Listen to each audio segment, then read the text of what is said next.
Assalamualaikum warahmatullahi wabarakatuh. Perkenalkan, nama saya Siti Latifah. Di sini saya akan menjawab pertanyaan magang hari keempat, yaitu soal pertama itu terkait dengan pengamatan terhadap motivator. Pertama adalah bagaimana cara motivator menyapa dan menyambut murid, yaitu dengan cara memberi salam, menanyakan apa kabar, makan pakai apa, diantar siapa. Kemudian pertanyaan nomor 2 yaitu bagaimana cara motivator memulai kegiatan Bimba interview, yaitu dengan cara berdialog dan berbahasa Bimba, kemudian bernyanyi lagu La Bimba. Pertanyaan nomor 3 yaitu bagaimana cara motivator membuat suasana kelas nyaman dan menyenangkan, yaitu dengan cara menggunakan paradigma Bimba dan bermetode Bimba. Kemudian pertanyaan nomor 4 yaitu bagaimana cara motivator mengajak anak berdialog, yaitu dengan cara menanyakan sudah makan apa belum, makan pakai apa. Kemudian pertanyaan nomor 5 yaitu bagaimana cara motivator memberikan reward atau motivasi kepada anak, yaitu dengan cara tepuk tangan, ye anak rajin, semangat. Kemudian pertanyaan nomor 6 yaitu kapan motivator memberikan reward motivasi kepada anak. Reward diberikan minimal 5 menit sekali agar anak-anak termotivasi. Pertanyaan nomor 7 adalah bagaimana ekspresi, sikap, dan penampilan motivator selama kegiatan di Bimba, yaitu harus selalu bahagia, menyenangkan, dan berpakaian rapi dan sopan.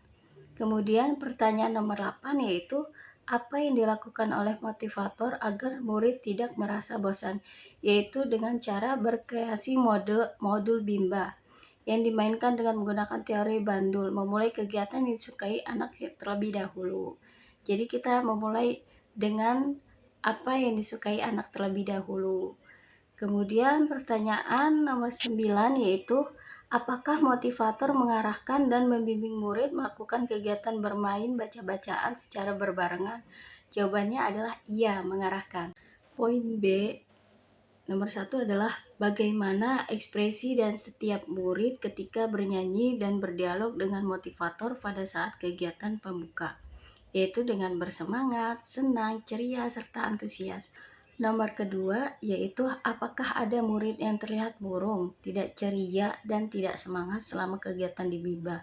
Ya, pasti ada murid yang murung dan tidak bersemangat.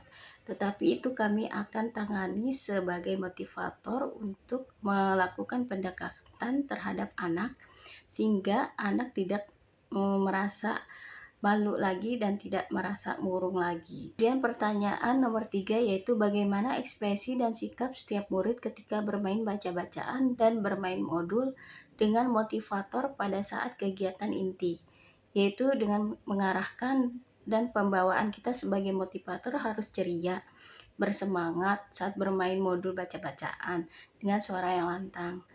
Kemudian nomor 4 adalah apakah semua murid mau dan senang melakukan kegiatan yang dilakukan oleh motivator? Yaitu ada anak yang awalnya malu-malu, tetapi setelah kami melakukan pendekatan, kemudian dia ada ekspresi antusias untuk menjawabnya. Kemudian pertanyaan selanjutnya adalah apakah ada murid yang merasa kesulitan atau tidak mampu ketika melakukan kegiatan yang diberikan oleh motivator? Itu tidak ada, karena semua dilakukan dengan cara bertahap, small step system. Kemudian pertanyaan nomor 6 adalah jelaskan karakter masing-masing murid yang telah diamati, yaitu ada yang aktif, ada yang pemalu, ada juga yang pendiam. Poin C adalah 1. Jelaskan bagaimana suasana kelas yang diciptakan oleh motivator dan dirasakan oleh motivator magang ketika observasi. Bersemangat, senang, ceria. Kemudian pertanyaan nomor 2 yaitu apakah ada pemaksaan atau kekerasan yang dialami oleh murid? Jika ada, dilakukan oleh siapa dan bagaimana bentuk pemaksaan atau kekerasan yang terjadi? Tidak ada pemaksaan dan kekerasan, semua terlihat ceria. Kemudian poin D, pertanyaan pertama adalah apa yang dilakukan oleh motivator dan murid ketika kegiatan pembuka? Yaitu berdialog, bertepuk tangan, bernyanyi lagu La Bimba. kemudian doa sebelum belajar. Kemudian pertanyaan selanjutnya adalah apakah yang dilakukan oleh motivator dan murid ketika kegiatan inti, yaitu bermain baca-bacaan, bermain modul, teori bandul, evaluasi, kegiatan anak, pemberian motivasi dan reward. Kemudian pertanyaan nomor 3 yaitu jelaskan mengenai kegiatan utama atau kegiatan prioritas yang paling banyak dilakukan oleh murid pada saat kegiatan inti. Bermain baca-bacaan, berbahasa Bimba, membaca buku cerita. Poin nomor 4 adalah apa yang dilakukan oleh motivator dan murid ketika kegiatan penutup, yaitu dengan mengulang kembali modul yang telah diberikan, kemudian doa setelah belajar. Dan pertanyaan selanjutnya adalah berapa lama durasi kegiatan Bimba interview yang diterapkan oleh motivator, yaitu 5 menit kegiatan pembuka, 20 menit kegiatan inti, dan 10 menit kegiatan privat. Sekian dari saya. Terima kasih. Wassalamualaikum warahmatullahi wabarakatuh.